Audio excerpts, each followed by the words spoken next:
सुतारवाडी हायस्कूलमध्ये शिक्षक पालक सभा संपन्न।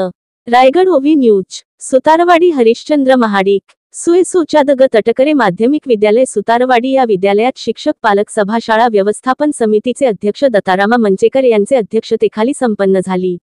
या सभेस 75 पालक उपस्थित होते। सुरुवातीला उपस्थित पालक व मान्यवरांचे स्वागत करण्यात आले। यावेळी सुतारवाडी हायस्कूलचे लेखनिक विजय महाडिक यांची कोलाड येथे सिनियर क्लर्क म्हणून नियुक्ती झाली, याबद्दल त्यांचा विशेष सत्कार करण्यात आला।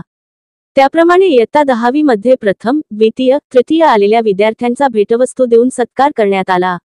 यामध्ये अनुक्रमे वैष्णवी चिविलकर, सानिका साळवी आणि प्राची मोरे आदींचा सत्कार करण्यात आला। यावर्षीचा इयत्ता 10वीचा रिझल्ट 100% लागल्यामुळे पालकांनी समाधान व्यक्त करून शाळेचे मुख्याध्यापकांचे त्याचप्रमाणे सर्व शिक्षकांचे कौतुक केले। या विद्यालयाची दिवसेंदिवस प्रगती होत असल्यामुळे त्याचप्रमाणे स्कॉलरशिप आणि नवोदय विद्यालयामध्ये विद्यार्थ्यांची निवड होत असल्यामुळे पालकांनी समाधान व्यक्त करून अभिनंदन केले। यावेळी विद्यालयाचे ज्येष्ठ शिक्षक श्री शिवाजीराव मोटे यांनी सूत्रसंचालन केले। विद्यालयातील सर्व शिक्षक शिक्षकेतर कर्मचारी उपस्थित होते।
आपले हक्काचे मराठी चॅनल रायगड ओवी न्यूज चॅनल सदैव आपल्यासोबत। रायगड ओवी न्यूज चॅनल नेहमी पाहत रहा, लाईक करा, सबस्क्राईब करा आणि बेल आयकॉनवर क्लिक करायला विसरू नका।